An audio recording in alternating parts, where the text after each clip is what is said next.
Welcome to impulse. So നമ്മൾ നോക്കാൻ പോകുന്ന യൂണിറ്റ് 3 എക്സ്പെരിമെൻ്റൽ റിസർച്ച് ആണ്. സോ ഫീൽഡ് ഓഫ് എക്സ്പെരിമെൻറ്റിലാണ് നോക്കുന്നത് കേട്ടോ.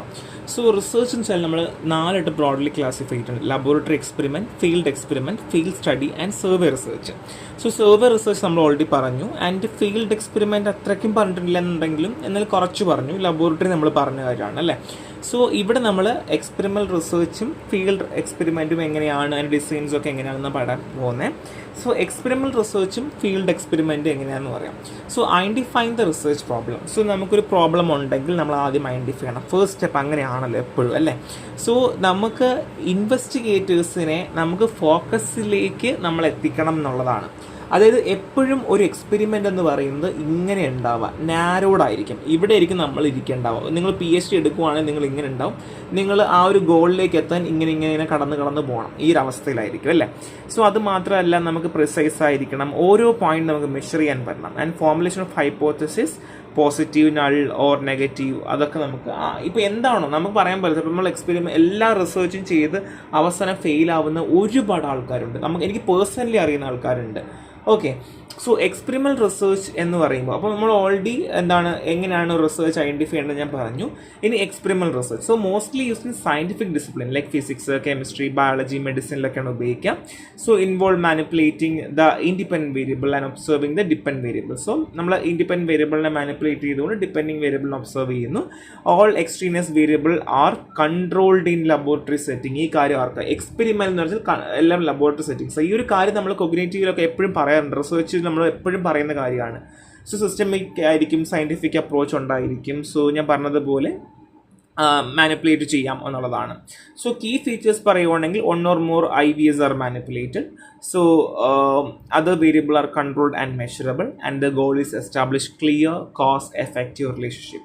സോ ഇതെല്ലാം നമ്മൾ പറഞ്ഞ കാര്യം തന്നെ, ഒന്നിലൊരു വ്യത്യാസമില്ല. ഓക്കെ, എല്ലാം നമുക്ക് ഇവിടെ ഇൻഡിപെൻഡൻറ്റ് വേരിയബിളിനെയാണ് മാനിപ്പുലേറ്റ് ചെയ്യുന്നത് ആൻഡ് നമ്മൾ ഡിപ്പെൻഡൻറ്റ് വേരിയബിൾ ഒബ്സർവ് ചെയ്യുന്നത്. ഈ ഒരു കാര്യം നിങ്ങൾ മറന്നു പോകരുത്. It's very very important because അത് ക്വസ്റ്റ്യനിൽ ചോദിക്കാനുള്ള ചാൻസ് ഭയങ്കര കൂടുതലാണ് കേട്ടോ. Next one is field experiment ആണ്. ഇവിടെ റിയൽ ലൈഫ് നേച്ചർ സെറ്റിംഗ്സിലാണ് പഠിക്കുക. അവിടെ കൺട്രോളോ കാര്യങ്ങൾ നമ്മൾ ഒബ്സർവേഷൻ സ്റ്റഡി പഠിച്ചില്ലേ, അതേപോലെ തന്നെയാണ്, സെയിം ആയിട്ടാണ് വരിക. So subject are group based on matching characters like sex and SES, education ഒക്കെ അതുമായി ബന്ധപ്പെട്ട് നമ്മൾ ചെയ്യുന്നത്. ഇത്രയേ ഉള്ളൂ. ബേസിക് ആയിട്ട് പറയുവാണെങ്കിൽ നമുക്ക് അറിയുന്ന കുറച്ച് ആൾക്കാരെ നമ്മൾ നാച്ചുറലി പഠിക്കുന്നു. ഇപ്പം നമ്മൾ ഇപ്പോൾ പറയില്ലേ, നമ്മൾ കാട്ടിൽ പോയി പഠിക്കണം, നാട്ടിൽ പോയി പഠിക്കണം എന്ന് പറയുന്നത് അതേ ഒരു പരിപാടി തന്നെയാണ്. So 1 group receive the intervention and other actors control. നമുക്ക് 2 ഗ്രൂപ്പ് ഉണ്ടാവും. കുറച്ചൊരു കൺട്രോളിലും കുറച്ച് ആൾക്കാർ ഇൻ്റർവെൻഷൻസ് റിസീവ് ചെയ്യുന്ന ആൾക്കാരുമായിരിക്കും. ആൻഡ് ഇവിടെ നമുക്ക് എക്സാമ്പിൾ പറയുമ്പോൾ ഡിഫറെൻ്റ് ആയിട്ട് പറയണം. Comparing lecture VS tutorial method in 2 group of 5th standard to C which is more effective for academic comparement. അതായത് നമ്മൾ ലെക്ചറും കൊടുക്കുന്നു, ട്യൂഷൻ കൊടുക്കുന്നു. 2 പേരിൽ മാർക്കാണ് ഏറ്റവും കൂടുതൽ അക്കാഡമിക് എഫിഷ്യൻസി കൂടുതൽ കാണിക്കാൻ നമ്മൾ നോക്കുന്ന രീതി പോലെ. ഇപ്പം ട്യൂഷൻ ഇടുന്ന കുട്ടികൾ ഇച്ചിരി കൂടുതൽ കാണിക്കും, അല്ലാത്തൊരു കാണിക്കാതിരിക്കാം. അതുപോലെ ഈ ഒരു ഡിഫറൻസ് എന്തെങ്കിലും പഠിക്കാം ബിക്കോസ് അത് ചോദിക്കാനുള്ള ചാൻസ് കൂടുതലാണ്. സെറ്റിംഗ്സ് എങ്ങനെയാണ്, സബ്ജക്റ്റ് എങ്ങനെ, കൺട്രോൾ എങ്ങനെ, ഗ്രൂപ്പ് എങ്ങനെ, റിലേഷൻഷിപ്പ് എങ്ങനെ, പ്രഡിക്ഷൻ എങ്ങനെ, നേച്ചർ ഓഫ് റിസൾട്ട് ആൻഡ് റെപ്ലിക്കബിലിറ്റി എങ്ങനെ, അങ്ങനെ കൊടുത്തതാണ്. ഇത് ഇമ്പോർട്ടൻ്റ് ആണ്. ചോദിക്കുവാണെങ്കിൽ എക്സ്പെരിമെൻറ്റിലോ ഫീൽഡ് റിസർച്ചോ ഇതിൽ ഏത് ചോദിച്ചാലും, ഈവൻ നിങ്ങൾ എക്സ്പെരിമെൻറ്റിൽ ചോദിച്ചാലും നിങ്ങൾക്ക് ഇങ്ങനെ ഡിവൈഡ് ചെയ്ത് എഴുതാം. ഇല്ല രണ്ടും ചോദിച്ചാലും നിങ്ങൾക്ക് എന്ത് ചെയ്യാം, ഇങ്ങനെ തന്നെ കാണിക്കാനായിട്ട് പറ്റും. സോ എക്സ്പെരിമെൻ്റൽ റിസർച്ചിൻ്റെ കീ ക്യാരക്ടേഴ്സ് എന്തൊക്കെയാണ് എന്നാണ് പറയാൻ പോകുന്നത്. So causes precedes effect, time priority ഉണ്ട് എന്നുള്ളതാണ് കേട്ടോ. Consistency, same cause lead to same effect. So same cause ആണെങ്കിൽ സെയിം എഫക്റ്റ് തന്നെയാണ്, അതങ്ങനെയാണല്ലോ. Strong correlation, support causality. So എന്താണ് കോറിലേഷൻ എന്ന് ഞാൻ പറയേണ്ട ആവശ്യമില്ല. So manipulation of 1 variable, control of others. നമ്മൾ ഓൾറെഡി പറഞ്ഞതുപോലെ ഒരെണ്ണത്തിനെ മാത്രമായിരിക്കും നമ്മൾ മാനിപ്പുലേറ്റ് ചെയ്യുക, ഒന്ന് നമ്മൾ കൺട്രോൾ ചെയ്ത് വെക്കാറുണ്ട്. And clear objective on what variable are tested and measured. നമുക്ക് ക്ലിയർഡ് ആണ്, നമുക്ക് എന്താണ് ചെയ്യുന്നത്, ഏതാ ചെയ്യുന്നത്, എവിടെയാണ് മാനിപ്പുലേറ്റ് ചെയ്യുന്നത്, എല്ലാം ഒബ്ജക്റ്റീവ് ക്ലിയർ ആയിരിക്കും. അതാണ് ഈ ഒരു എക്സ്പെരിമെൻ്റൽ റിസർച്ചിൻ്റെ ഏറ്റവും ആയിട്ട് കാര്യം. ഒരു ക്ലിനിക്കൽ സെറ്റിംഗ്സും കൂടെ ആണെന്നുണ്ടെങ്കിൽ ഇച്ചിരി കൂടെ ടൈം ഫ്രെയിമാണ്. നമുക്കറിയാം എപ്പോഴും എക്സ്പെരിമെൻ്റൽ റിസർച്ചിൽ നമുക്ക് ഒരു ഇത്ര വർഷത്തിനുള്ളിൽ 2.5 വർഷം കൊണ്ട് നമ്മൾ തീർക്കുന്ന കാര്യമാണ്. കാര്യം സെയിം കോസ് തന്നെയാണ്. ഇപ്പോൾ എക്സാമ്പിൾ കോവിഡ് ആണ് എന്നുണ്ടെങ്കിൽ കോവിഡ് തന്നെയാണ് കാരണം എന്ന് പറയുന്ന പോലെ. ആൻഡ് സ്ട്രോങ് കോറിലേഷൻ ഉണ്ടായിരിക്കും. സോ മാനിപ്പുലേഷൻ ആരെയാണ് ചെയ്യേണ്ടത് അതിൽ നമുക്കറിയാം. So field experiment is equal to quasi experiments ആണ്. Researcher influence something and observe the consequence. So researchers influence ആവും എന്തെങ്കിലും കാര്യം. ഒരു മെന്റ് ചെയ്തുകൊണ്ടിരിക്കുമ്പം ഏതെങ്കിലും ഒരു കാര്യത്തിൽ റിസർച്ചേഴ്സ് ഇൻഫ്ലുവൻസ് ആവുകയും ആൻഡ് ഒബ്സർവ് ദ കോൺസിക്വൻസ്, അങ്ങനെ കോൺസിക്വൻസ് ഒബ്സർവ് ചെയ്യുകയും ചെയ്യുന്നു എന്നുള്ളതാണ് കേട്ടോ.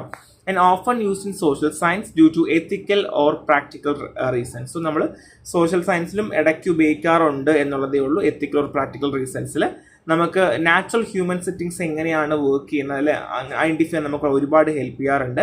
And important for getting real world application knowledge. So real world application നോളജിനൊക്കെ നമുക്ക് ജനറേറ്റ് ചെയ്യാനും ഒക്കെ നമ്മൾ ഒരുപാട് ഹെൽപ്പ് ചെയ്യാറുണ്ട്.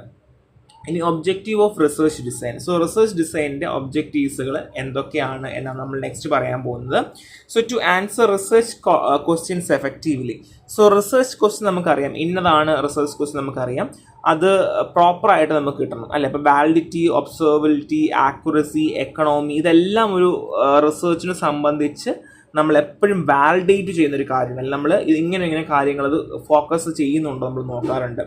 Different hypothesis require different design. ഇപ്പോൾ എല്ലാ എക്സ്പെരിമെൻറ്റിനും ഒരേ മെത്തഡോളജി ഒരേ രീതി നമുക്ക് ഉപയോഗിക്കാൻ പറ്റില്ല. ചിലപ്പോൾ നമുക്ക് സർവേ മതിയായിരിക്കാം, ചിലപ്പോൾ നമുക്ക് വേറെ എക്സ്പെരിമെൻ്റൽ ഡിസൈൻ വേണ്ടി വരും. അപ്പം ഓരോന്നിനും ഓരോ രീതിയാണ് അല്ലേ. A well plan design help in efficient observation and accurate interference. So നമ്മൾ വെൽ പ്ലാൻഡ് ഒരു ഡിസൈൻ നമ്മൾ വെക്കേണ്ടത് അത്യാവശ്യം തന്നെയാണ്. എന്നാൽ മാത്രമേ നമുക്ക് ആ ഒരു ഒബ്സർവേഷൻ നമുക്ക് വിചാരിക്കുന്ന രീതിയിൽ കിട്ടത്തുള്ളൂ. And it guide number of observation, identification of active and attribute variable, how to manipulate or categorise dum.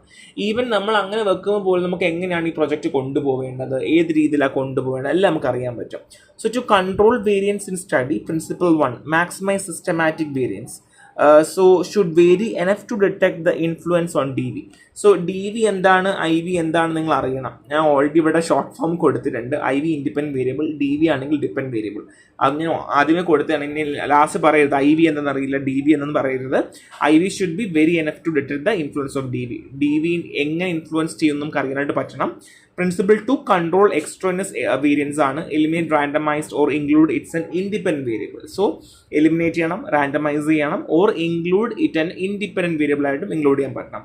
And principle 3 ആണെങ്കിൽ minimize error variance. So error variance minimize ചെയ്യണം. Achieve by control measurement condition, increase reliability of measure. So നമ്മളെപ്പോഴും ഒരു control നമ്മൾ വെക്കുക ഏതൊരു എക്സ്പെരിമെൻറ്റിൽ. So ഇത് ഇച്ചിരി പാടാണ് എനിക്കറിയാം, പക്ഷേ ഈ ഒബ്ജക്റ്റീവ് ഓഫ് റിസർച്ച് ഡിസൈൻ എന്തെങ്കിലും ചോദിക്കാനുള്ള ചാൻസ് ഭയങ്കര കൂടുതലാണ്. സോ ഒരു ഗുഡ് റിസർച്ചിൻ്റെ ക്രൈറ്റീരിയ നിങ്ങൾക്ക് അറിയാം, ഞാൻ അതൊന്നും പറയേണ്ട ആവശ്യമില്ല, നിങ്ങളത് വായിച്ചോളൂ, നിങ്ങൾ എപ്പോഴും പഠിക്കുന്ന കാര്യമാണ്. So type of experimental research ആണ്. അവിടെ സിംഗിൾ കേസ് എക്സ്പെരിമെൻ്റൽ ഡിസൈൻ ഉണ്ട്. നമ്മൾ ക്ലിനിക്കിലാണ് കൂടുതൽ ഉപയോഗിക്കുക. ഈ ഹോസ്പിറ്റൽ ബേസ്ഡ് ഒക്കെ നമ്മൾ ഏറ്റവും കൂടുതൽ വരുന്നുണ്ടാവുക. സോ നമ്മൾ സ്മോൾ സാമ്പിൾ സൈസ് ആയിരിക്കും എടുക്കുന്നുണ്ടാവുക. അതിൽ നമ്മൾ അങ്ങനെ റാൻഡമൈസേഷൻ ഒന്നും ഉണ്ടാവില്ല. നമ്മൾ കാര്യം ജനറലൈസേഷൻ ഒന്നും നമുക്ക് പറ്റില്ല. കാര്യം എന്താണ്, ജനറലൈസ് ചെയ്യാനുള്ള റീസൺ നമ്മൾ ഒരു കുഞ്ഞു സാമ്പിൾ സൈസാണ്. ഇപ്പോൾ എക്സാമ്പിൾ സിംഗിൾ കേസ് എന്ന് പറയുന്ന പോലെ 1-2 പേരെ മാത്രം നമ്മൾ എടുത്ത് പഠിക്കുന്ന രീതിയാണ്. അപ്പോൾ നമുക്ക് ജനറലൈസേഷൻ നമുക്ക് പോസിബിൾ അല്ല. And often detail observation of individual behaviour അറിയുന്ന പോലെ, ഇപ്പം ഒരു കുട്ടിൻ്റെ ബിഹേവിയർ മാത്രം നമുക്ക് അറിയുന്ന പോലെ. Next one is quasi experimental design ആണ്. Lack full control over randomization or manipulation. So എന്താണ്, നമുക്ക് റാൻഡമൈസേഷനും മാനിപ്പുലേഷനും ഫുൾ കൺട്രോൾ കുറവാണ് എന്നുള്ളതാണ്. Pure experiment control is impossible. Control നമുക്ക് ആവശ്യമില്ല എന്നുള്ളൊരു അവസ്ഥയിലാണ് നമ്മൾ ചെയ്യുക. Often more realism and some generalability. നമുക്ക് റിയലിസവും അല്ലെങ്കിൽ ജനറലൈസബിലിറ്റിയും വേണ്ടി വരുന്ന കേസുകളിലാണ് നമ്മൾ ചെയ്യുക.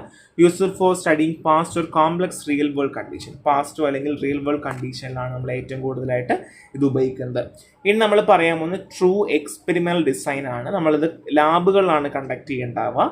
And randomized assignment, allow manipulate of IV and precise measurement of experiment effects on DV. So DVയുടെ എഫക്റ്റ് നമ്മൾ അറിയുക, IV മാനിപ്പുലേറ്റ് ചെയ്യുന്നു, DVയുടെ റിസൾട്ട് നമ്മൾ അറിയുന്നുള്ളതാണ്. And uses advance statistics like ANOVA, correlation, regression ഒക്കെ നമ്മളതിൽ ഉപയോഗിച്ചാൽ നമ്മൾ ഏറ്റവും കൂടുതൽ ചെയ്യുക. Types includes between subject design, within subject design, mixed design, classic post-test design, Solomon 4 group design, factorial design. ഇതാണ് നമുക്ക് ട്രൂ എക്സ്പെരിമെൻ്റ് ടൈപ്പുകളുള്ളത്. ബിറ്റ്വീൻ സബ്ജക്ട് ഡിസൈൻ എന്ന് വെച്ചാൽ each participant gets only 1 treatment. അതായത് ഒരാൾക്കൊരു ട്രീറ്റ്മെൻറ്റ്, വേറൊരാൾക്കൊരു treatment. Within subject design each participant experience all treatment. അതായത് എല്ലാവർക്കും ഒരേ ട്രീറ്റ്മെൻറ്റ് ആയിരിക്കും. Mixed design combine both within the subject element. So അതിനകത്ത് തന്നെ നമ്മൾ എന്ത് കമ്പൈൻ ചെയ്ത് കൊടുക്കുമായിരിക്കും ചെയ്യുന്നുണ്ട്. അപ്പോൾ ഒരു സാമ്പിൾ ആയിരിക്കും, അതിനകത്ത് നമ്മൾ കമ്പൈൻ ചെയ്ത് കൊടുക്കുന്നു. Combine both between and within subject element. അതായത് നമ്മൾ ഈ ബിറ്റ്വീനും അല്ലെങ്കിൽ വിത്തിൻ ഇതും കൂടെ നമ്മൾ ഒരുമിച്ച് കൊടുക്കുന്നു. അതായത് ഈ രണ്ട് സംഭവങ്ങളും കൂടെ മിക്സ് ചെയ്ത് നമ്മൾ കൊടുക്കുന്ന രീതി. And classic pre-test and post-test design. 2 group, 1 exposed to IV, both pre and post-tested. So നമ്മൾ ഒരൊറ്റ ഗ്രൂപ്പ് എടുക്കുന്നു, നമ്മൾ പ്രീ ടെസ്റ്റും ചെയ്യും പോസ്റ്റ് ടെസ്റ്റും ചെയ്യും, ആഫ്റ്ററും ചെയ്യും ബിഫോറും ചെയ്യുന്ന രീതിയാണ്. ആൻഡ് ഫാക്ച്വൽ ഡിസൈൻ ആണെങ്കിൽ examine interaction of multiple IVs across different group. So multiple IVs ആയിരിക്കും ഡിഫറെൻറ്റ് ഗ്രൂപ്പുകളിലായിരിക്കും ചെയ്യേണ്ടാവുക. എളുപ്പമാണ് കേട്ടോ, സിമ്പിൾ ചാപ്റ്റർ ആണ്. നമുക്കിതിൽ നിന്ന് അധികം ക്വസ്റ്റ്യൻസ് അങ്ങനെ ചോദിച്ച് എപ്പോഴും കാണാറില്ല, പക്ഷേ എക്സ്പെരിമെൻ്റൽ ഡിസൈനിന്ന് ചോദിച്ച് എപ്പോഴും 3 മാർക്കിന് കാണാറുണ്ട്. അപ്പോൾ അതെന്തായാലും നോക്കിക്കോളാം. സോ നെക്സ്റ്റ് ക്ലാസ്സിൽ കാണാം. Thank you.